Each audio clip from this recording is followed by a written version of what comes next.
Mornings in Peoria always began the same way for me. Not with an alarm clock, no. When you're 72 years old, your own body becomes a damn accurate chronometer. I woke up at exactly 6 in the morning, regardless of whether it was winter or summer outside. Margaret always laughed at this peculiarity of mine. "Garth Holder, you're more stubborn than an old clock," she would say. It's been 5 years since Margaret passed away, and I still wake up at 6. It's as if my body refuses to accept that I can now sleep longer. There's no rush, no one is waiting. I got out of bed, my joints creaking. After 40 years behind the wheel of a truck, my knees had turned into two unreliable hinges. Truckers rarely boast good health in their old age. But I had this house, small but paid off, with a view of Detweiler Park. That morning I hobbled into the kitchen, put the kettle on, and stood at the window looking at the neighbor's yard. Riley, the boy from across the street, was setting up a swing set for his twins. He's a good kid, always says hello, sometimes helps carry groceries. Not like my own flesh and blood. And I drank my tea on the porch, watching our street wake up. One of the few joys I had left. After breakfast, oatmeal, as Dr. Ramirez had advised, my day followed its usual schedule. On Mondays, Wednesdays, and Fridays, I went to the Morning Cup, a cafe 2 blocks from my house. On Tuesdays, I met with Oberon Finch, an old friend from my days working at the transportation company. On Thursdays, I stopped by the library to pick up movies that were playing in theaters when Margaret and I first met. Today was Wednesday Morning Cup day. I put on my usual clothes, a plaid shirt, worn jeans, and a Peterbilt logo cap that I'd been wearing for the last 15 years. I locked the door, went down the steps, and walked down the sidewalk, leaning on my cane. It wasn't that I couldn't walk without it, it just made me feel more confident. Morning Cup was my little oasis of calm. Always the same table by the window, always the same cup of strong coffee without sugar and a fresh newspaper. They knew me here, and no one tried to strike up unnecessary conversation. "Good morning, Mr. Holder." The usual. Monica, the girl behind the counter, smiled at me. She had been working here for 3 years and was studying accounting at college. "Yes, dear. And a newspaper, if you please." I sat down in my usual spot and opened the newspaper. Nothing had changed in the world. Wars, scandals, some new technology that would change our lives. My life was unlikely to change, except perhaps toward its inevitable end. "Mr. Holder, your son called the cafe," Monica said, setting my coffee in front of me. "He asked if you were here. I told him you had just arrived." I frowned. Edric never called the cafe. How did he even know I came here? "He said he'd be here in 10 minutes and wanted to talk to you." Monica smiled. Was I right to tell him? "Yes, it's fine," I muttered, although I felt uneasy inside. Edric hadn't been interested in my affairs for many years. He usually showed up on Thanksgiving, sometimes at Christmas, if his wife Tamsin didn't insist on visiting her relatives. Exactly 10 minutes later, the doorbell rang, and my son entered the cafe. 45 years old, wearing an expensive suit and tie, with a neatly trimmed beard. A typical office worker, an insurance appraiser with ambitions and a permanent look of slight dissatisfaction on his face. My face, only without wrinkles and with a different personality. "Hi, Dad." Edric smiled, but the smile didn't reach his eyes. I decided to stop by on my way to work. "How are you?" "Fine." I put down the newspaper and looked at my son. Something was definitely wrong. Why the sudden concern? "Come on, can't I just visit my father?" Edric sat down opposite me and ordered a latte. "You look good." Full of energy. "For an old man, you mean?" "Dad, why are you like this?" Edric shook his head. "Tamsin and I are just worried." "You live alone. You rarely call." "I called on my granddaughter's birthday." Jennifer didn't seem too happy about it. My only granddaughter, a 16-year-old girl, with her nose perpetually buried in her phone, wasn't too interested in talking to her old grandfather. "She's a teenager, you understand." "Nothing personal." Edric took a sip of coffee. "Listen, I was thinking, maybe I could come over this weekend, help around the house, fix the porch maybe?"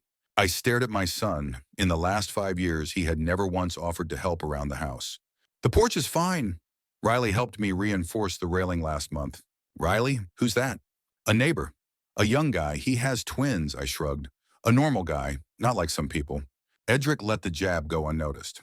"Anyway, I think the house could use a man's touch. You can't handle everything on your own, can you?" I've been handling it for 5 years, ever since your mother died, I said curtly. And I managed before that too, when I was away from home for months at a time because of my flights. We managed without your help before. My son frowned but quickly put a fake smile back on his face. Okay, Dad, I was just offering. But I'll still come by on Saturday to check on you. Maybe we can have lunch together. I shrugged. Something told me that even if I refused, Edric would come anyway. Whatever you want. He left 10 minutes later, leaving me puzzled. What had gotten into him? In all the time since Margaret's death, he had never shown such concern. The rest of the day passed as usual. I went to the grocery store, bought bread and milk, and chatted with the cashier, Doris. Then I went home to watch an old John Wayne Western. In the evening, Oberon called, and we agreed to meet tomorrow in the park, weather permitting. When Edric's black Lexus pulled up in the driveway on Saturday, I was ready for his visit. I had tidied up the house the day before, even though I usually kept it tidy. Margaret had always kept the house clean, and I continued that tradition. Old habits die hard. Edric arrived alone without Tamsin, which surprised me. Is your wife busy? I asked, letting my son into the house. She has a meeting with a real estate agent. We're thinking about buying a bigger house. Edric walked into the living room, looking around with a newfound interest. His gaze slid over the furniture and walls as if assessing them. Jennifer's about to go to college. Why do you need a bigger house? I watched my son walk around the rooms looking everywhere. We need a study. Tamsin has started doing interior design. She needs space to work. Ah, I nodded, even though I knew it was a lie. My daughter-in-law had never shown any interest in design, but I decided not to argue. Edric walked into the kitchen and opened the refrigerator without asking. Dad, you've got almost nothing in here. Are you eating okay? Fine. I don't eat much, and I go to the store twice a week to get fresh food. He closed the refrigerator and went into the bathroom. The tile is coming off here. And the faucet is leaking. Did you call a plumber? Why? I can tighten the faucet myself. At your age, crawling under the sink? Edric shook his head. Dad, you need help. Admit it. We returned to the living room. I sat down in my chair, and my son remained standing, looking at the photos on the wall. When was the last time you saw a doctor? He asked suddenly. Last month, regular checkup. Everything's fine if you're wondering. And what did the doctor say? Edric turned to me. That I'm in great shape for my age. My blood pressure is a little high, but within normal limits. What about your memory? Dizziness. My son looked at me as if he expected to hear about serious problems. No memory problems. I remember the birthdays of all my family members, even those who prefer to forget about me. Edric ignored the jab. Dad, I'm seriously worried. This house is too big for one person, and there's so much work to do here. You know, Tamsin and I were thinking, about what? Maybe you should think about moving to a place where they'll take care of you. Where there are people your age, medical care. I stared at my son, not believing my ears. Are you suggesting I move into a nursing home? Nowadays, they're called senior living communities, Edric quickly corrected me. The conditions there are very good. Tamsin and I have looked at several options. You looked at options? I felt a wave of anger rising. Without my knowledge, we were just gathering information, Edric spread his hands, to discuss with you. Discuss? I smiled bitterly. You don't want to discuss anything with me, son. You want to send me away somewhere? No, Dad. We're really worried. You need constant care, company, attention. I stood up, leaning on the armrests of my chair. I don't need constant care. I'm not disabled. And I'm not a senile old man. No one is saying you're senile, Edric sighed irritably, but you're not getting any younger. And this house, it needs care that you can't provide. I looked around the living room. Yes, the house wasn't new. Yes, the wallpaper was peeling in places, and the roof needed repair. But this was my home. Every corner held memories of Margaret, of our life together. I'm not moving anywhere, I said firmly, and let's drop the subject. Edric pursed his lips but nodded. Okay, Dad. I just wanted you to know about this option, just in case. The rest of his visit was tense. We had pizza for dinner and watched part of a baseball game on TV. All the while, I could feel my son's scrutinizing gaze on me. He watched how I held my fork, how I got up from my chair, as if looking for signs of senility. It infuriated me, but I tried not to show it. When Edric left, I felt relieved, but I couldn't shake an unpleasant feeling. Something was brewing, and I wasn't sure I was ready for it. The following Wednesday, when I returned from the morning cup, a surprise awaited me at the doorstep. Edric was sitting on the porch with some papers in his hands. Next to him was a stack of glossy brochures. Dad, he stood up smiling. I called, but you didn't answer. I was at the cafe. I climbed the steps, taking out my keys. What are you doing here? Shouldn't you be at work? I took the day off. I wanted to show you something. Edric handed me one of the brochures. On the glossy cover, gray-haired people smiled against the backdrop of a beautiful building with columns.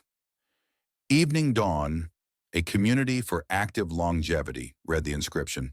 It's a 15-minute drive from here, Edric said enthusiastically.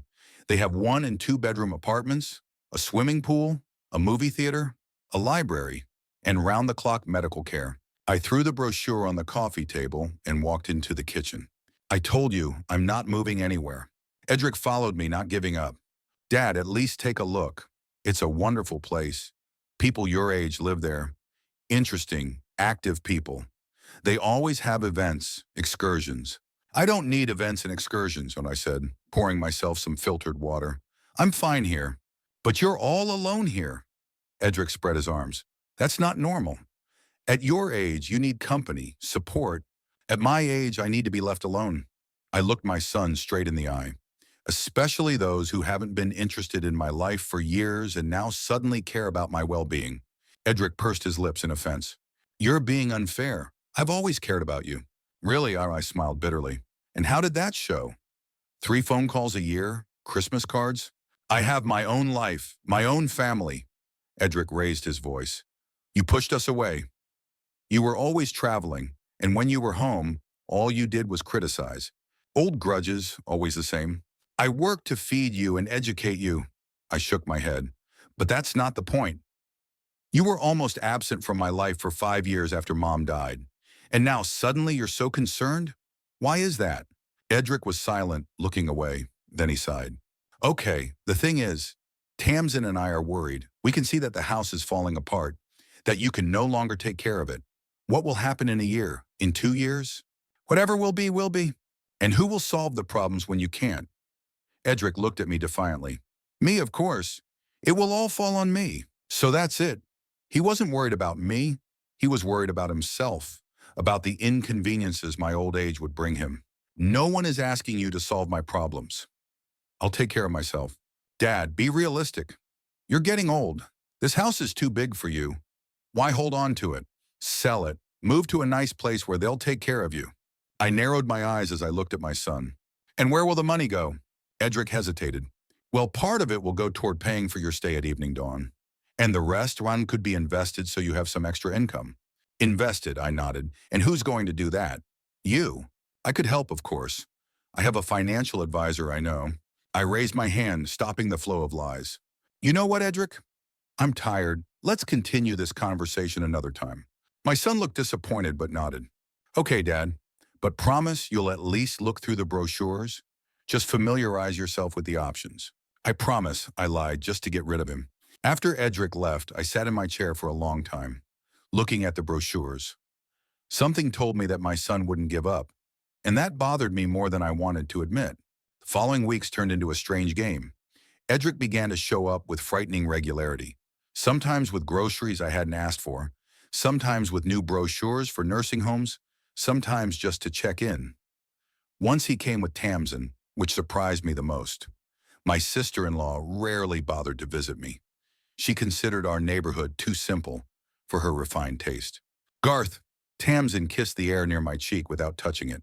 She smelled of expensive perfume and false concern. How nice that you keep the house tidy. It sounded like a compliment, but I knew her well enough to catch the hidden meaning. It's surprising that the old man isn't covered in dirt yet. I'm not a wreck, Tamsin, I replied dryly, and I've never been sloppy. Oh, I didn't mean that, she smiled her trademark smile, the one that never reached her eyes. It's just that many single men. I'm not many, I interrupted. I'm a specific man who is perfectly capable of taking care of himself. Edric intervened, clearly trying to defuse the situation. Dad, we brought you something. Take a look. He took another glossy brochure out of his briefcase, this time with a picture of some kind of resort complex. Sunny Harbor, a place where your golden years will truly be golden. It's a new center. Tamsin leaned closer, her voice becoming honeyed. Imagine a heated pool, spa treatments, A personal chef. And the cost is probably astronomical, I remarked. Money is not a problem, Edric shrugged. If you sell this house, you'll have enough to live there and still have money left over. So that's it. I looked at my son more closely. So you're suggesting I sell the house and move there? Exactly, Tamsin beamed. It's the perfect solution.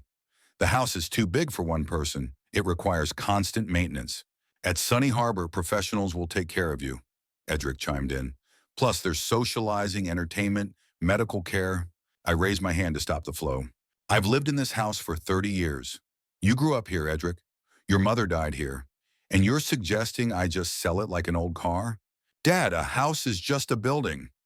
You'll take your memories with you, Edric said gently, as if talking to a child. What about the money from the sale? I wasn't going to beat around the bush. Tamsin and Edric exchanged glances. Part of it will go toward paying for your stay at the center, and the rest can be put into an account. Edric hesitated. For safety. For my safety or yours, I smiled. And who will manage this account? Well, I could help with the financial management, Edric smiled. You know I've always been good at that. I almost laughed.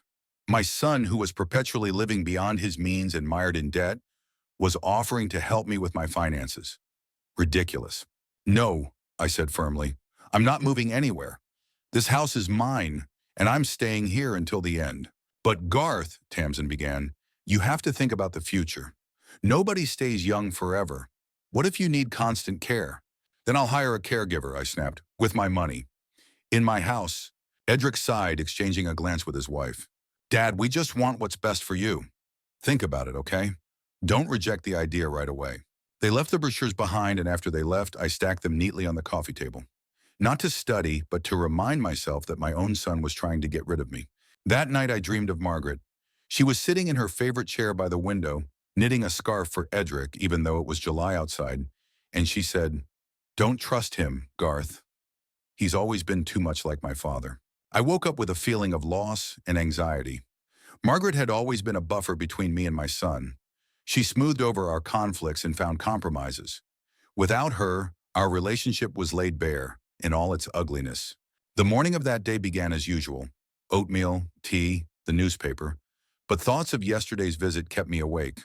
I remembered how it all began, our relationship with Edric. The boy was a quiet, impressionable child, more attached to his mother. I was often away. Truckers rarely managed to be model family men. Trips could last for weeks, and I missed birthdays, school events, and important moments in his life. When I returned, I felt like a stranger in my own home. Edric looked at me warily and sometimes with resentment. I remember the day I missed his elementary school graduation. I was stuck in Minnesota because of a broken-down truck, and I called home to apologize. Margaret said she understood, but I could hear my son crying on the other end of the line. When I returned 3 days later, Edric didn't speak to me for a week. I tried to explain that I was working for them so that the family would have everything they needed, but how could a 10-year-old understand that? To him, I was just a father who once again didn't show up when he was needed. His teenage years only made the situation worse. Edric became withdrawn, spending hours in his room, refusing to spend time with me even on the rare days when I was home. I didn't know how to reach him. Being quick-tempered by nature, I often lost my temper, yelled, and demanded respect. This only drove us further apart. I remember one particularly painful episode. Edric was 16, and I had just returned from a 2-week trip when I discovered that he had used my tools to repair a friend's bicycle. The tools were scattered all over the garage, some of them dirty, and one wrench was missing. I flew into a rage. I yelled that he didn't respect other people's work, that these tools were my job, my bread and butter. Edric yelled back that I had no right to teach him respect when I had never respected him, always putting work before family. Margaret tried to calm us down, but it was too late. Edric ran out of the house, slamming the door, and didn't return until morning. I found him asleep on the sofa, covered him with a blanket, and went to my bedroom. We never talked about that incident, or many others. When he left for college, I felt both relief and bitterness. Relief that there would be no more daily conflicts. Bitterness from the realization that we had never found common ground. He rarely called, came home only on holidays, and even then reluctantly. After college, he got a job at an insurance company and married Tamsin, a cold, calculating woman who made it clear from the start that she wasn't too interested in maintaining family ties. Margaret suffered from this estrangement, but never blamed her son. "He's just protecting himself, Garth," she would say. "From what?" I would ask. "From pain, from disappointment, from the fear of being abandoned again." I sighed as I returned to the present. Maybe she was right. Maybe I really deserved to be treated that way, but I certainly didn't deserve to be kicked out of my own home under the pretext of caring. The doorbell rang, pulling me out of my thoughts. Standing on the doorstep was Oberon Finch, my old friend and former colleague, now retired like me. In his youth, Oberon had worked as a lawyer for a short time, then left to join a transport company, saying he was tired of lies and paperwork. But he still had his legal knowledge, and sometimes it came in handy. "You look terrible, old man," he said instead of greeting me. "What happened?" I let him in, and we sat down in the living room.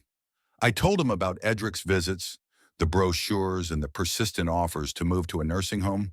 "They want your house," Oberon nodded after listening to me. "That's obvious. The question is, what are you going to do about it?" "Refuse them, of course," I shrugged. "It's my house. I'm not going anywhere." "And rightly so," Oberon nodded. "But be prepared for them not to back down. If they've decided they want the house, they'll be persistent." "What can they do? Take me away by force?" Oberon paused, then looked at me seriously. "It's possible. If they convince a doctor that you need constant care, or worse, that you're incapable of making decisions on your own." I shuddered at the thought. "They can't. I'm of sound mind and memory." "Of course," Oberon patted me on the shoulder. "But be careful. Keep your documents in a safe place. And if you notice anything suspicious, call me immediately." After Oberon left, I couldn't calm down for a long time. Could my own son really do such a thing? Declare me incompetent for the sake of the house? No, that's too much even for Edric. I tried to push the dark thoughts away. Everything will be fine. I won't let myself be fooled. But a few days later, something happened that made me seriously concerned. I was looking for my passport. I wanted to check if it had expired. I usually kept it in my desk drawer with other important documents, but the passport wasn't there. I searched the whole house, checked all the drawers, cupboards, even looked under the mattress. Nowhere. Instead, I discovered that the title deed to the house was missing. I was absolutely sure that I hadn't moved these documents. I had a clear system for storing important papers, developed over many years. My passport, birth certificate, insurance policies, house and car documents. Everything was kept in the top drawer of my desk, in a special folder. Someone had been rummaging through my things, and that someone could only be Edric. But why would he want my documents? I remembered Oberon's warning and felt a chill run down my spine. Could my son really be up to something sinister? I called him immediately. "Edric, it's Dad. Have you been in my desk?" "What? What are you talking about?"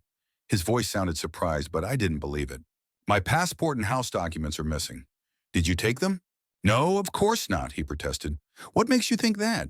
"Because no one but you has had access to my house in the last few weeks. Dad, you probably just put them somewhere else and forgot." "That happens at your age," he said condescendingly. "At my age, I still remember perfectly well where I put my documents," I snapped. "If you took them, return them immediately." "I didn't take anything," Edric sighed. "But if you want, I'll come over and help you look for them." "No, thank you. I didn't want to see him right now. I'll figure it out myself." After our conversation, I searched the house thoroughly once again. To my surprise, I found the missing documents in the kitchen cupboard, among the cookbooks. I would never, under any circumstances, have put them there. It was an alarming sign. Someone had not only rummaged through my things, but also moved the documents to inappropriate places. Why? So that I couldn't find them? Or to make it look like I was losing my memory? In the days that followed, I began to notice other oddities. My reading glasses, which always lay on my bedside table, were found in the bathroom. My car keys were moved from the hook in the hallway to the kitchen table, and once I found my checkbook in the freezer. I knew for sure that I hadn't put these things in such places. Someone, and I had little doubt that it was Edric, was breaking into my house while I was away and deliberately moving things around to make it look like I was becoming absent-minded and forgetful. I changed the locks. I didn't tell my son. Let him be surprised when his key no longer fits. The next day the phone rang. It was Edric, and he was furious. "Did you change the locks?" he asked without preamble. "Yes," I didn't deny it. "The old ones were worn out." "And you didn't give me a new key?" Why do you need a key to my house? I asked calmly. So I can check if you're okay. He raised his voice. What if something happens to you? Then you'd call the police or an ambulance, like any normal person would. I remained unperturbed. You don't need a key to my house, Edric. I'm your son, he almost shouted. I have the right. You have no right to enter my house without my knowledge and go through my things, I interrupted. Yes, I know you did that, and I know why. You want me to look forgetful, absent-minded, incapable of taking care of myself, but you won't succeed. There was silence on the other end of the line. You're paranoid, Edric finally said. You need help. The only help I need is to be left alone, I sighed. Listen, I know you want my house, but I'm not going anywhere, you understand? This is my house, and I'm staying here until the end. You don't understand, Edric's voice softened, almost pleading. Tamsin and I are really worried about you. The house is too big. You can't manage to take care of it. What will happen in the winter? Who will clear the snow and monitor the heating? I'll manage just as I have for the past 5 years, I said firmly. And if I need help, I'll hire someone. With my own money. Dad, Edric paused, I'll come tomorrow. We need to have a serious talk. I didn't argue, let him come. Now that I understand his game, I'll be ready. After talking to my son, I called Oberon and told him what had happened. You did the right thing changing the locks, he approved. But be prepared for the possibility that they may go further. Perhaps you should consult a lawyer, draw up a will, and clearly state your wishes. Do you think it will come to that? I was stunned. I hope not, Oberon sighed, but it's better to be safe than sorry. And another thing, Garth. Be careful. Don't drink or eat anything that Edric or Tamsin bring you. That phrase made me shiver. Did my friend really think that his own son might? No, that was too much even for Edric. I went to bed with a heavy heart. Tomorrow would be a difficult conversation. I had to make it clear to my son that I would not give in to his manipulation, that I would not allow myself to be deceived. This house was all I had left of my former life, of my memories of Margaret, and I had no intention of parting with it. In the morning, I discovered that my blood pressure pills had disappeared from the medicine cabinet in the bathroom. In their place was a different package, similar but not the one prescribed by Dr. Ramirez. I studied the label carefully. It was a completely different medication. Someone had replaced my pills, and that someone clearly wanted me to take the wrong medicine, perhaps to become disoriented, distracted, the perfect candidate for a nursing home. I flushed the replaced pills down the toilet. Then I called the pharmacy and ordered a new package of my usual medication with delivery. The clock showed 10 in the morning. Edric promised to come for lunch. I had time to prepare for this meeting, which could be decisive in our relationship. I felt that the climax was approaching, and my future depended on the outcome of this conversation. I sat down in a chair and waited, gathering my thoughts. For the first time in a long time, I felt not just irritation or resentment towards my son, but real fear. Fear of what he might be capable of for money. By noon, Edric still hadn't shown up. I looked out the window several times, went out on the porch, even called him, but his phone was off. It was strange. My son was usually punctual when it came to his interests. The day dragged on slowly. I made lunch, watched the news, reread the newspaper. A strange uneasiness wouldn't leave me. After talking to Oberon, I seriously feared that Edric might take some radical steps. But the longer he was gone, the more I convinced myself that I was exaggerating the danger. After all, what could he do? Force me out of my own home? That would be illegal. By 4 o'clock, I decided he wasn't coming at all. Maybe it was for the best. I was tired of these endless conversations about nursing homes, his fake concern, his suspicions. Perhaps now that I had openly accused him of intrusion and manipulation, he had decided to back off. I was just about to go for my evening walk when I heard the sound of cars pulling up. Looking out the window, I saw not only Edric's black Lexus, but another vehicle, a white minibus with the Evening Dawn logo. My heart skipped a beat. What was going on? Edric and Tamsin got out of the Lexus, and two men in medical uniforms and a woman in a strict suit with a folder in her hands got out of the minibus. They all headed towards my house. I opened the door before they had a chance to ring the bell. What's all this about? I asked, looking straight at my son. Edric looked tense but determined. Dad, this is Miss Hendricks from Evening Dawn, he said, pointing to the woman with the folder, and two paramedics, Tom and Brian. We're here to help you move. Move? I couldn't believe my ears. What move are you talking about? I'm not going anywhere. Mr. Holder, Miss Hendricks stepped forward. Your son has arranged for you to stay at our center. We have excellent facilities, medical care, entertainment programs. I'm not interested in your facilities, I interrupted, and I'm not going anywhere. This is my home. Dad, Edric tried to put his hand on my shoulder, but I pulled away. We've discussed everything with Dr. Lancaster. You'll be better off under the supervision of specialists. What Dr. Lancaster? I was starting to get angry. My doctor is Dr. Ramirez, and he thinks I'm in great shape for my age. Dr. Lancaster is a geriatric specialist, Tamsin interjected in her honeyed voice. He has reviewed your medical history and believes you need constant care. What medical history? I was stunned by the audacity. No one has access to my medical information without my consent. Dad, you gave your consent, remember? Edric looked at me with feigned concern. Last month when I took you to the doctor. That was a blatant lie. I hadn't gone to any doctor with Edric, and I certainly hadn't signed any consent forms. You're lying, I said bluntly. I didn't go anywhere with you, and I didn't sign anything. See? Edric addressed the others. He's forgetting important events. It's happening more and more often. I'm not forgetting anything, I raised my voice. You're lying to make me look incompetent. Mr. Holder, Miss Hendricks intervened again. There's no need to worry. We're here to help. We have all the necessary documents, she patted the folder. Your son is acting in your best interests. The only person my son is acting in the best interests of is himself. I felt my heart begin to pound. Now I ask you all to leave my house. Immediately. Dad, Edric signaled to the orderlies who were starting to approach me. Don't make this difficult. We're taking you anyway, willingly or unwillingly. It was a threat, a real threat. I looked around for something I could use as a weapon, but I knew I didn't stand a chance against two strong orderlies. If you touch me, I'll call the police. I straightened up, trying to sound more confident than I actually was. Mr. Holder, Miss Hendricks took a document out of her folder. We have Dr. Lancaster's conclusion that you need professional care, and your son's consent, as your next of kin, to transfer you to our center. Everything is completely legal. I glanced at the document. There was indeed a signature and a stamp on it, but I had no idea if they were real or not. I had never met this Dr. Lancaster. This is fake, I threw the paper away. I'm calling the police. I reached for the phone, but one of the orderlies was quicker. He snatched the phone from my hands and handed it to Edric. Dad, please, my son looked almost pleading. Don't make a scene. It's for your own good. How can you allow this? I turned to Miss Hendricks. You can see that they're taking me away against my will. Mr. Holder, she smiled a professional smile. Many of our residents resist at first. It's a normal reaction, but you'll see that you'll like Evening Dawn. We have very comfortable conditions. I realized it was useless to argue. These people had come with a plan and were not going to back down. At least let me pack my things, I asked, trying to buy some time. Maybe I could call Oberon or my neighbor Riley.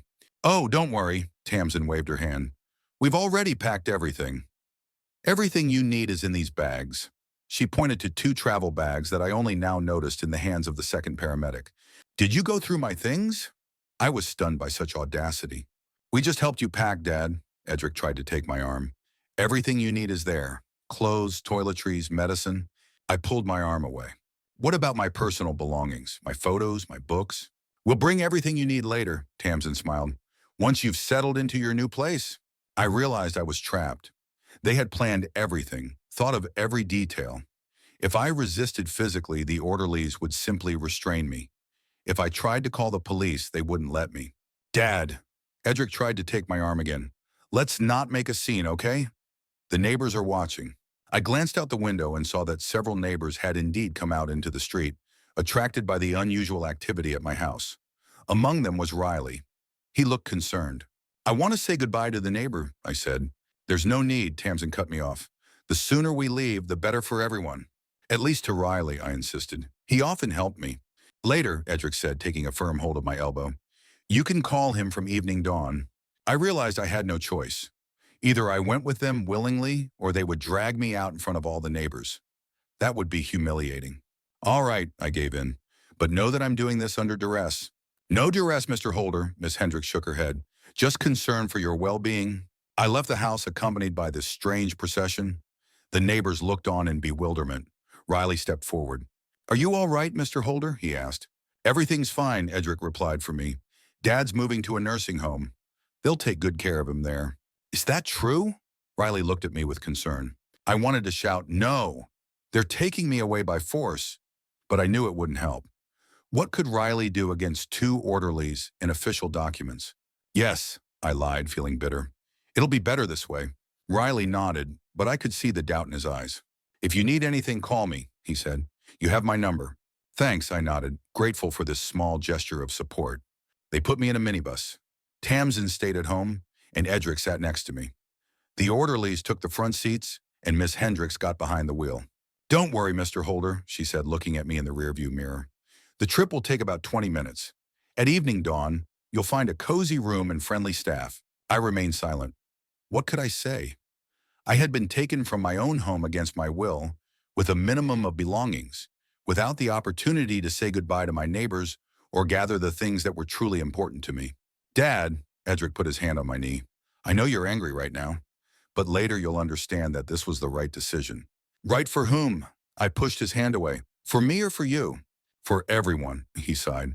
You'll get professional care, companionship, entertainment, and I'll know you're safe. What about the house? I looked him straight in the eye. What will happen to my house? I'll look after it.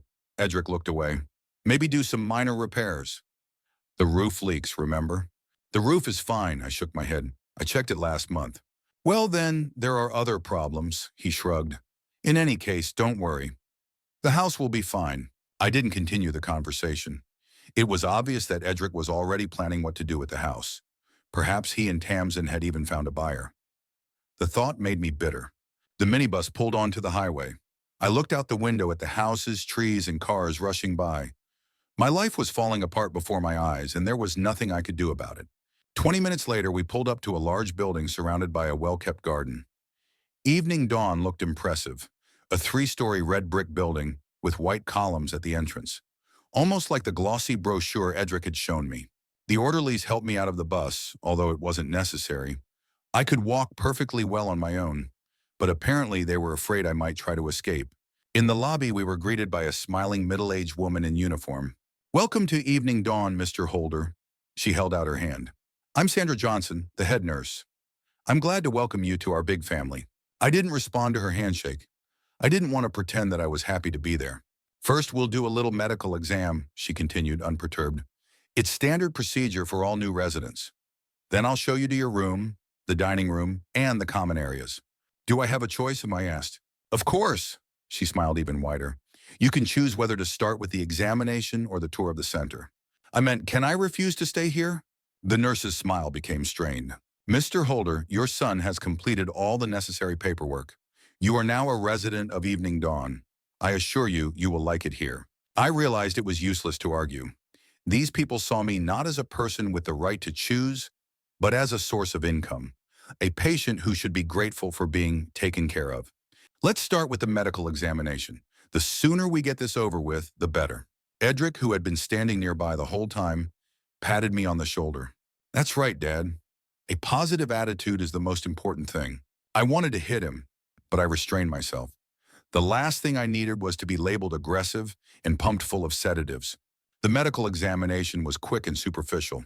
The doctor, a young man with a name tag that read Dr. Peterson, took my blood pressure, listened to my heart and lungs, and asked a few general questions about my health. Then he filled out some form and handed it to the nurse. Everything's fine, Mr. Holder, he smiled. You're in great shape for your age. Then why am I here? I asked bluntly. Dr. Peterson looked embarrassed. Well, prevention is better than cure, you know. Here you will be under constant supervision, which will reduce the risk of complications. What complications? I don't have any serious illnesses. Age-related changes, you know, he said, clearly feeling uncomfortable. Anyway, welcome to Evening Dawn. After the medical examination, Nurse Sandra showed me to my room on the second floor. It was a small but clean room with a single bed, a wardrobe, a table, and an armchair. In the corner was a tiny bathroom with a shower. All rooms are equipped with an emergency call button. Sandra pointed to the red button by the bed. If you feel unwell or need help, just press it and the staff will come immediately. I looked around the room. It was faceless, sterile, like a hospital ward. It was nothing like my cozy home, where every item had a story and held memories. The maids will unpack your things, Sandra continued. Lunch is at 1 p.m. in the common dining room. After lunch, we have handicraft classes in the recreation room. You can join if you want. What if I don't want to? I asked. Participation in all activities is voluntary, she smiled. But we recommend that you actively participate in community life. It helps you adapt more quickly. Edric, who had been following us the whole time, nodded approvingly. See, Dad? It's very nice here. The room is cozy, the staff is caring, and there's lots of entertainment. I remained silent. I didn't want to make a scene in front of the nurse. Well, I think we're done. Sandra headed for the door. If you have any questions, don't hesitate to ask any of the staff. We're here to help. She left, leaving Edric and me alone. Well, he asked, clearly expecting approval. Not so bad, right? Get me out of here. I stared at him intently. Right now. Dad, he sighed. We've already discussed this. You'll be better off here, safer. I was safe in my own home, I persisted, until you decided you had the right to control my life. I'm doing this for you. Edric began to lose patience. Why can't you understand that? Because it's a lie. I moved closer, looking him straight in the eye. You're doing this for yourself, for the house you plan to sell as soon as I'm here. Edric looked away. That's not true. No? Then swear you won't sell the house, swear on your mother's memory. He was silent, and that silence spoke louder than any words. I thought so, I said, turning away toward the window. Beyond it was a well-kept garden with gazebos and benches where elderly people sat. My new neighbors. Dad, Edric came up behind me and put his hand on my shoulder. I know this is hard for you right now, but this really is the best solution. The house is too big for one person. It requires constant care. Enough, I shook off his hand. Just go away, I'm tired of your lies. Edric sighed but didn't argue. Okay, I'll leave you to rest. I'll come visit tomorrow and bring some more things. Don't bother, I didn't turn to him. I don't want to see you. You're just upset. He headed for the door. You'll feel better tomorrow. I heard him rummaging in his pocket. Here, by the way, Edric put something on the table. The house keys. I made a copy for myself, so don't worry. I'll keep an eye on the house. I turned around and saw a bunch of keys on the table. The front door, the garage, the shed in the backyard. All my keys. It'll be better this way, Dad, Edric added, looking at me with feigned concern. I'll keep an eye on the house. With that, he left, closing the door behind him. I was left alone in a strange room, in a strange building, among strange people. In just a few hours, my life had been turned upside down. I walked over to the table and picked up the keys. They felt heavy in my hand, as if they weighed a ton.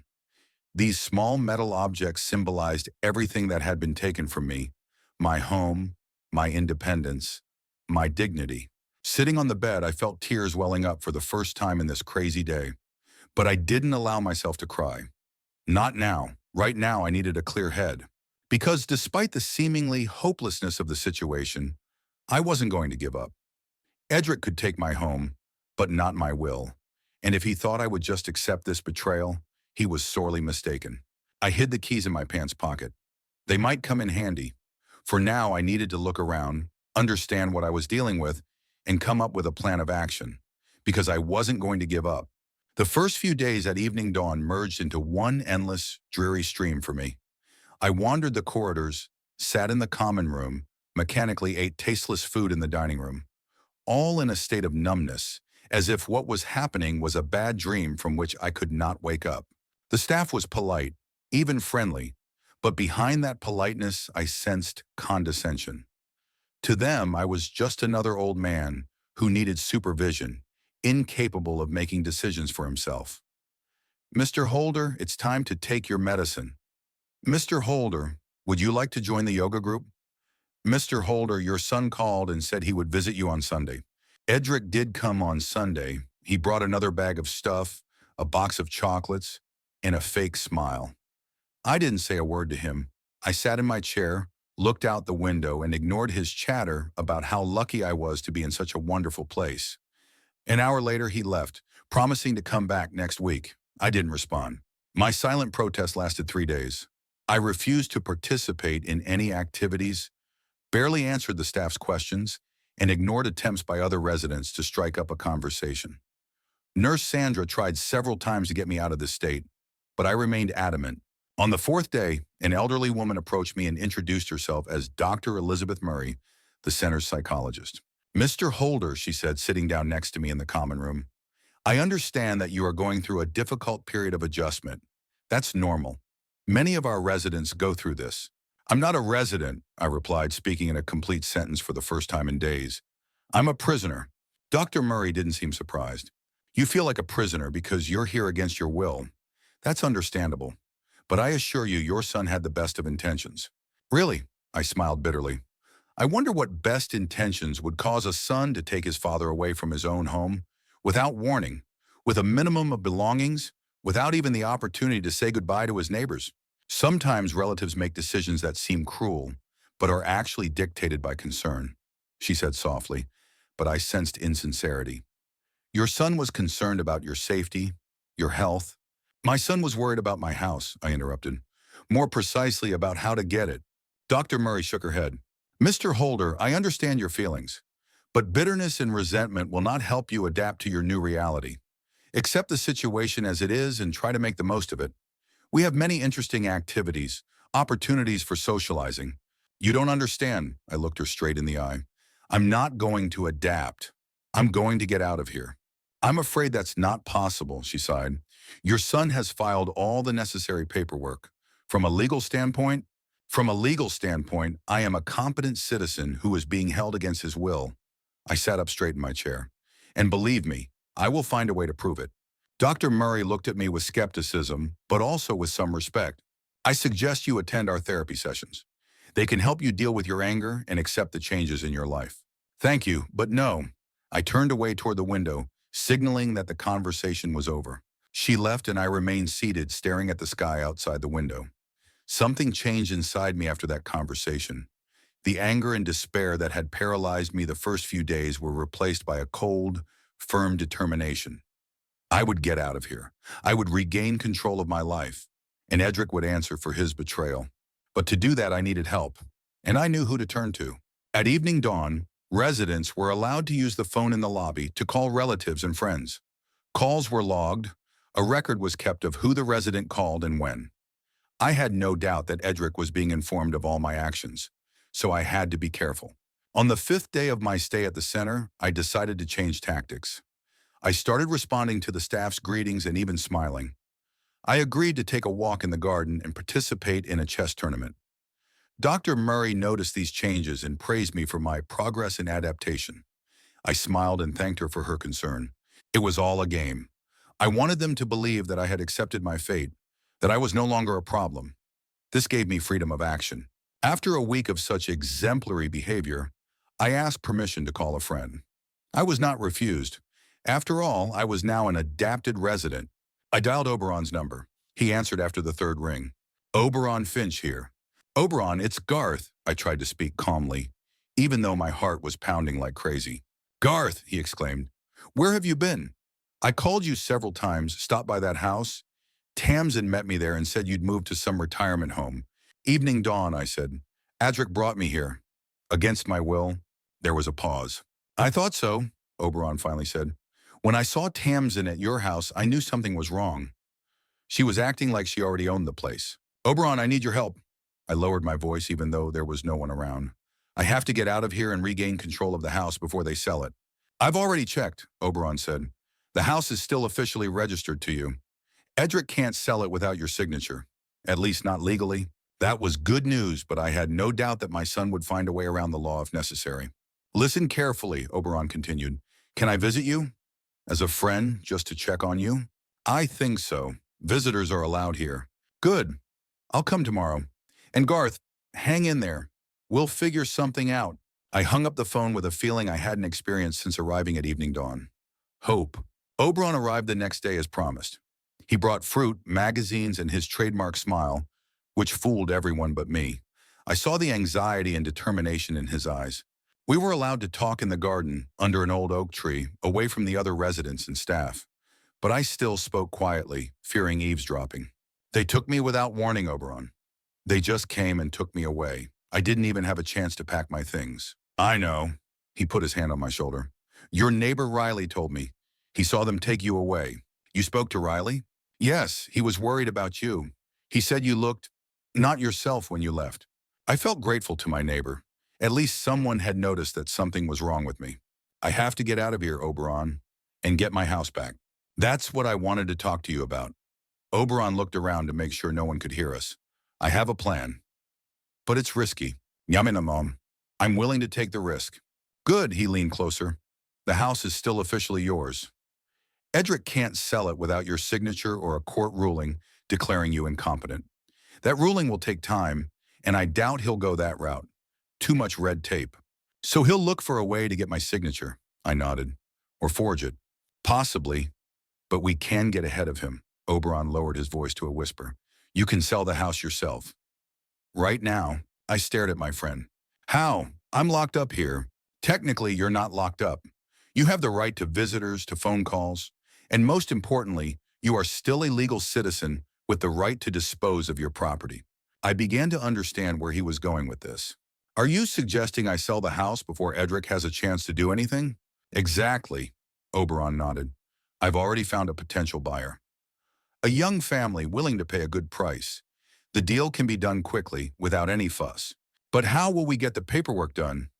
I'll have to sign papers, meet with the buyers. I've thought of everything. Oberon took a folded piece of paper out of his jacket's inside pocket. This is a power of attorney for me to conduct the transaction on your behalf. If you sign it, I can act as your representative. You won't have to go anywhere. I took the paper and quickly glanced over it. Everything looked legal. What about the money? Where will the proceeds from the sale go? To your account, of course, Oberon smiled. Fortunately, the house has always been in your name. Edric has no legal claim to it. I thought about it. The plan was risky, but feasible. And it was probably the only way to punish my son for his betrayal. All right, I nodded. I agree. But I need a pen. Oberon handed me a pen. I signed the power of attorney, trying to keep my hand from shaking. Now keep this in a safe place. I returned the paper to him. And act quickly. I don't know what Edric is planning, but I'm sure he won't sit idly by. Don't worry, Oberon put the power of attorney away. I'll do everything as quickly as possible. And you stay here, play the role of an adapted resident, and wait for news. With that, we parted ways. Oberon left, and I returned to my chair by the window with a new feeling, the expectation of justice. I spent the next few days in a state of inner tension. Outwardly, I continued to play the role of a man resigned to his fate. I participated in the center's activities, communicated politely with the staff, and even made a few acquaintances among the other residents. But inside, I was like a taut string, waiting for news from Oberon. Edric came on Sunday as promised. This time I greeted him with a fake smile, made small talk, and even asked about Tamsin and Jennifer. He looked surprised but pleased with the change. Glad to see you're settling in, Dad, he said as he left. I told you you'd like it here. Yes, you were right, I smiled, imagining the look on his face when he found out what I had done. On Wednesday, Oberon called me. I picked up the phone with my heart pounding. I have news, he said without preamble. The buyers have agreed to the price and I've prepared all the documents. The deal could be closed as early as Friday. So soon, I was amazed. I told you I'd find motivated buyers, Oberon said with satisfaction in his voice. A young couple. They just had a baby. They need a house urgently. And they really like yours. What's the price? I lowered my voice, even though there was no one around. Oberon named the amount, and I almost whistled. It was even more than I had expected. That's generous. The real estate market is booming, Oberon explained. Plus, your house is in a good neighborhood overlooking the park. It's a rare offer. Okay, I nodded, even though he couldn't see me. Go ahead. And keep me posted. I will. And Garth, hang in there. I hung up with a feeling I hadn't felt in a long time. The anticipation of victory. On Friday, Oberon came by again. This time he brought a folder with documents. Everything is ready, he said when we settled down in the garden under our oak tree. I just need your signature on a few papers. I looked through the documents. A purchase agreement, a deed of transfer, some other legal forms. Everything looked correct. Is that all? I asked, signing the last page. Will the house be sold? Yes, Oberon took the documents. The money has already been transferred to an escrow account. After the transaction is registered, it will be transferred to your account. What about Edric? Will he find out? When it's too late, Oberon smiled. It takes a few days to register the transaction. Everything will be officially finalized by the beginning of next week. I leaned back on the bench, feeling a strange sense of relief. The house I loved, where I had lived for 30 years, which held memories of Margaret, would now belong to strangers. But at least not to Edric. He wouldn't get a cent from the sale. What do you plan to do with the money? Oberon asked. I thought about it. The amount was substantial, enough to provide me with a comfortable life for the rest of my days, even with medical expenses. I haven't decided yet, I replied honestly, but I definitely won't leave it to Edric. I understand, Oberon nodded. You can take your time with this decision. The money will be safe in your account. What about my stay here? I glanced around the evening dawn grounds. Now that I no longer have a home, where should I go? I've thought about that too, Oberon leaned closer. I have a real estate agent friend in Brighton. It's a small town on the coast about 100 miles from here. He found an apartment there with an ocean view. It's small but cozy, and the price is reasonable. An apartment by the sea? I like the idea. Sounds good. What's more, Oberon continued, there's a community for retirees there. Not a nursing home, but a community. Independent people who just live nearby and help each other out. No nurses watching your every move, no scheduled activities. It sounded like paradise after evening dawn. I want it, I said decisively. How soon can I move? As soon as the house sale is officially registered. Let's say by the middle of next week. Oh, how will we explain my departure from here? Edric paid for my stay. Technically, Oberon smiled, he paid with your money. Insurance covers part of the costs, and he planned to cover the rest from the sale of the house. But even if he had paid out of his own pocket, you still have the right to leave. You're not a prisoner, Garth. You're a capable citizen who can live wherever you want. I nodded, feeling the warmth of those words spread inside me. A capable citizen who can live wherever he wants. Not a helpless old man in need of constant care. So, the plan is this, Oberon summarized. We wait for the house sale to go through, then I'll register the purchase of an apartment in Brighton in your name, and you'll move there. It's simple. What about Edric? What will happen when he finds out?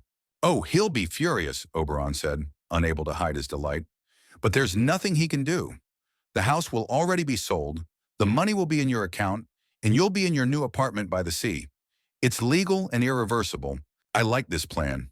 It was a fair legal response to my son's betrayal. Thank you, Oberon. I shook my friend's hand. I don't know what I would have done without you. That's what friends are for, he smiled. Now I have to go. I need to finalize the deal on the house. He left, and I remained sitting under the oak tree, watching the clouds and thinking about how strange life can be. A week ago, I was in despair, feeling betrayed and helpless. Today, I took a decisive step toward regaining control of my life. That evening, I received a call from Oberon. It's done, he said. The documents have been submitted for registration. In a few days, the house will officially change hands. Thank you, I felt a strange sense of relief. How are the new owners? Are they happy? Very, Oberon smiled. They're already planning where to put the crib and how to landscape the garden. They're good people, Garth. They'll take good care of your house. That was important to me. Despite the bitterness of recent events, I wanted good people to live in the house where I had been happy with Margaret. I'm glad, I said sincerely. The house deserves a family. Over the weekend, I felt a strange calm. For the first time in a long time, I slept without nightmares, ate with appetite, and even found the strength to play chess with another resident, an elderly mathematics professor. My plan for revenge was beginning to take shape, and that gave me the strength to endure evening dawn a little longer. On Sunday, as usual, Edric came by. He was in high spirits, talking about his work, Jennifer's success at school, and Tamsin's new hobby. She had apparently taken up gardening. She's even thinking of planting a small vegetable garden in your backyard, Edric said casually. You don't mind, do you? I smiled, imagining Tamsin with her manicured nails and disdain for any kind of physical labor digging in the dirt. Of course not, I replied calmly. Let her do what she wants. Edric looked pleased.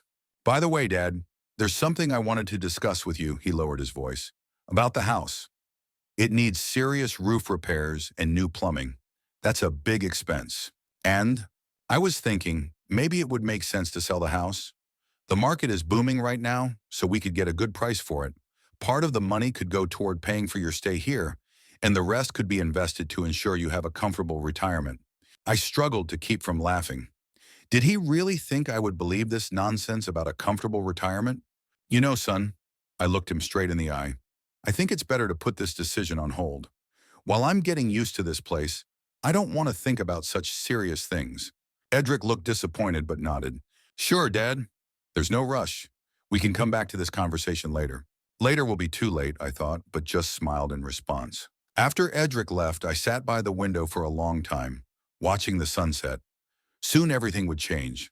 Soon I would be watching a different sunset, over the ocean, from the window of my own apartment, bought with my money, by my decision, and Edric wouldn't be able to do anything about it. On Tuesday, Oberon called with good news. The deal is registered, he said. The house is officially sold. The money has been transferred to your account. I felt my heart racing. What about the apartment in Brighton? Everything is ready. I've made the deposit and signed the preliminary contract. All I need is your signature to complete the transaction. I'll come by tomorrow with the documents. Thank you, Oberon, I said, sincerely grateful. You're a true friend. You're welcome, he chuckled. See you tomorrow. I hung up and went back to my room. I sat down on the bed and, for the first time in a long time, felt myself smiling genuinely. The plan had worked. The house was sold, the money was safe, and a new apartment was waiting for me. All that remained was to tell Edric that he had lost. But that could wait, everything in its own time.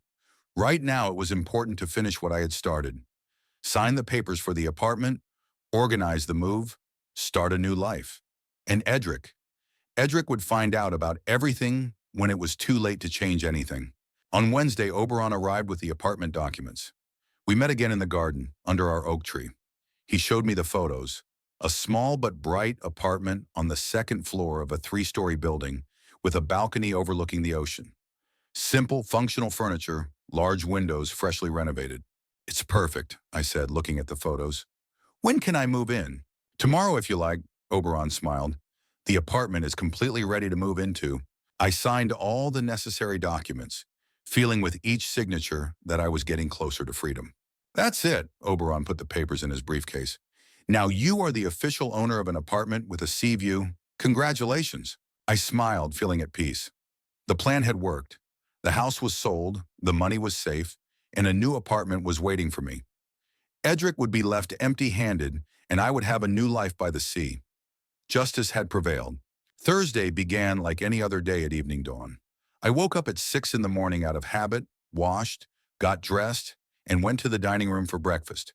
The oatmeal was tasteless, as always, and the coffee was weak, but I didn't pay any attention to that anymore. My thoughts were far away, in Brighton, in a new apartment overlooking the ocean, where my new life would soon begin. After breakfast, I joined a group of residents for a morning walk in the garden. Nurse Sandra praised me for my progress in socialization. I smiled and thanked her. Let her think that I had come to terms with my fate and adapted to life in this place. It made my impending escape even more unexpected. At 10 o'clock, there was a lecture on healthy eating in old age. I had no interest in the topic whatsoever, but I went anyway. I had to maintain the image of a model resident. Sitting in the back row, I half listened to the monotonous voice of the nutritionist talking about the benefits of fiber and the dangers of salt, while mentally furnishing my new apartment. The lecture ended at 11:30. I was about to return to my room when Sandra approached me with an unusually serious expression on her face. "Mr. Holder, you have a visitor," she said. "Your son. He's waiting in your room."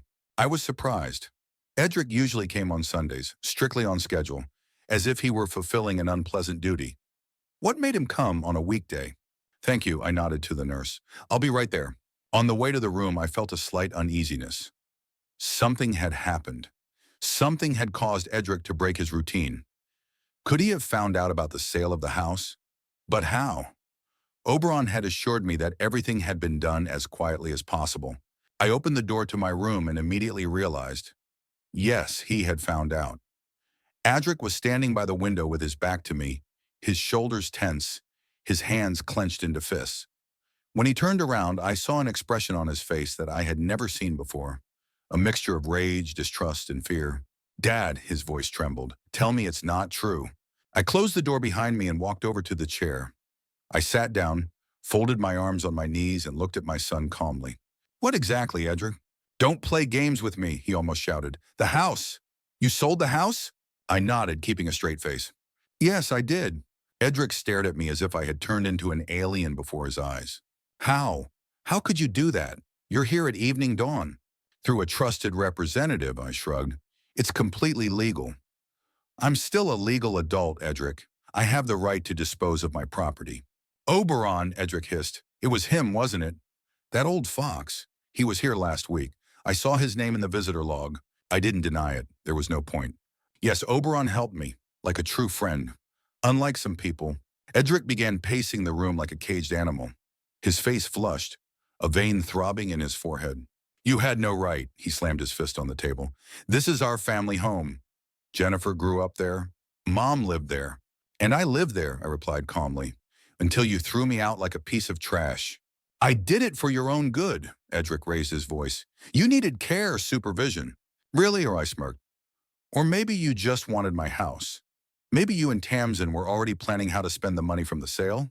Or were you going to move there yourselves? Edric looked away, and I knew I had hit the nail on the head. We just wanted to help, he muttered. We're in a difficult financial situation. Mortgage, loans. So that's it, I shook my head. So it's all about money. Not caring about me, not worrying about my health. Money. Not only that, he raised his head. Yes, we needed the money. But we were genuinely concerned about you. You live alone. You're becoming forgetful. Forgetful? I interrupted him. Are you talking about how someone moved my things around while I was away? How my documents ended up in the kitchen cupboard and my glasses in the bathroom? How my blood pressure pills were replaced with some other ones? Edric turned pale. I don't know what you're talking about. You know, I looked him straight in the eye. You tried to make me look like a crazy old man who couldn't take care of himself. So you'd have an excuse to lock me up here and take over the house. Edric was silent, and that silence spoke louder than any words. But it doesn't matter anymore. I leaned back in my chair. The house is sold. The money has been received. Everything is legally documented. Money, Edric seemed to wake up. Where's the money, Dad? Is it in your account? We can use it to pay for your stay here, for medical expenses. I laughed. Even now, after everything, all he could think about was how to get my money. The money's already been spent, Edric. What? He stared at me in disbelief. All of it? That's impossible. The house cost a fortune. Not all of it, of course, I smiled, but a significant part of it. I bought an apartment in Brighton with a sea view. An apartment? Edric looked as if he had been punched in the gut. Why do you need an apartment? You live here. Not for long, I enjoyed his confusion. I'm moving. On Monday. You can't, he almost shouted. You have a contract with Evening Dawn. I signed the papers. You signed them, but I didn't, I shrugged. I'm a capable adult, Edric. I can live wherever I want, and I've chosen Brighton. Edric collapsed onto the bed, burying his head in his hands. You can't do this, Dad. We were counting on that money. We have a mortgage, loans. Tamsin has already applied for a kitchen renovation. And I was counting on a son, not a jailer, I replied coldly. I was counting on my own flesh and blood not to betray me, not to kick me out of my own home under false pretenses, not to manipulate me for money. Edric looked up at me, his eyes full of anger and despair. You've always been selfish, he hissed. You've always thought only of yourself. When I was a child, you were gone for months at a time on trips. When I needed your support at school, at competitions, you were never there. You even spent less time with Mom than with your damn truck. His words hurt me, but I didn't show it. Yes, I wasn't a perfect father. My job as a truck driver didn't leave much time for my family. But I always provided for them, always made sure they had everything they needed. I did what I had to do, I replied calmly. Someone had to earn a living, pay the bills, pay for your education. I couldn't be at all your competitions, but I made sure you had the opportunity to compete. Money, always money, Edric smiled bitterly. You thought you could buy your way out of being a father with checks and Christmas presents? And now you're surprised I'm not crying at your bedside every day. I'm not surprised, I shook my head. I understand everything. You never really loved me, but I didn't expect you to go this far for money. It's not just money. Edric jumped to his feet. Do you really think you can live alone? At your age? With your health? Yes, I nodded. I can take care of myself just fine. And if I need help, I'll hire a caregiver. With my money. Of my choosing. Edric took a deep breath, trying to calm down. Okay, he said finally. Let's say you move into that apartment. Then what? Who's going to look after your health? Who will be there if you get sick? There's a good hospital in Brighton, I shrugged. And I've already met my neighbors on the phone. There's a whole community of retirees who help each other. People who have chosen to live independently, not under supervision. That's crazy. Edric shook his head. You won't last a month there. We'll see, I smiled. In any case, it's my decision. And my life. Edric suddenly changed tactics.